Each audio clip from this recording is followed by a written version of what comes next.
변법 자강운동의 등장. 두 번의 아편 전쟁을 승리로 이끌면서 영국과 프랑스 등 서구 열강은 청조에게서 난징 조약과 베이징 조약을 얻어내는데 성공한다.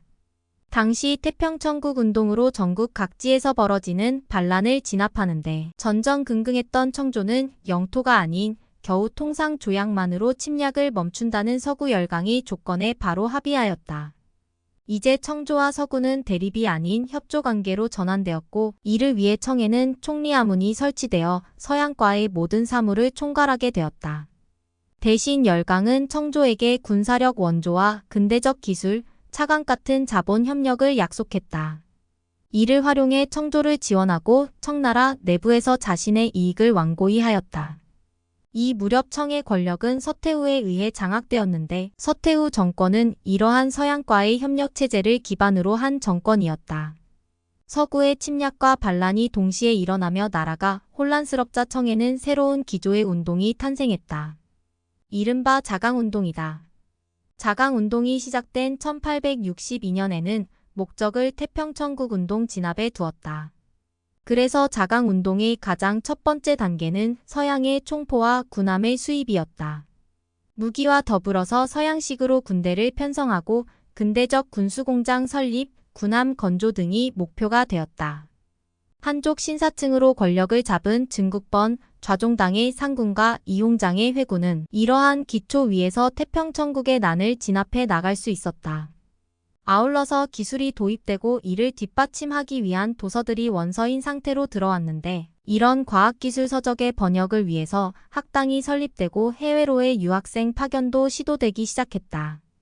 자강운동의 다음 단계는 군사시설을 위한 사회 인프라 개척이었다.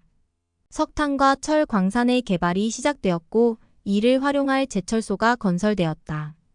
통신 인프라인 전보국이 창설되었고 철도부설이 시작되었다. 방적 기술이 들어오면서 서양의 기술이 민간공업 분야로 확산되는 것이 이때이다. 군사공업은 민간 상공업 분야와 상호 발전하는 관계이므로 이러한 기술의 민간 확산은 매우 중요했고 중국의 부가 외국 기업과 자본에 의해 유출되는 것을 막는 하나의 방책이기도 했다.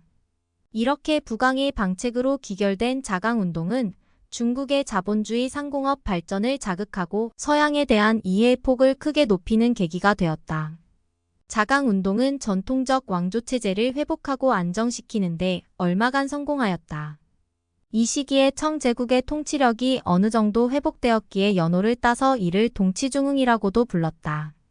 자강운동의 추진 세력들은 증국번, 좌종당, 이용장 등 한인 지방 장관이었다. 이들은 지방주의에 기반을 둔 존재였기에 투쟁과 대립을 계속하였다. 게다가 보수파는 자강운동이 국가 차원의 체계적 지원으로 추진되는 것을 방해하였다. 따라서 자강운동은 지역 장관 차원의 비효율적 움직임에 그쳤고 그 성과도 분산되거나 제한되었다. 심지어 지방장관의 부임지가 바뀌면 공장 자체를 뜯어내어 옮긴 일화에서 볼 수 있듯 국가적 차원에서의 지원은 이루어지지 않았다. 북왕책이 국가 전반에 걸쳐 진행되지 않은 것은 매우 안타까운 일이다.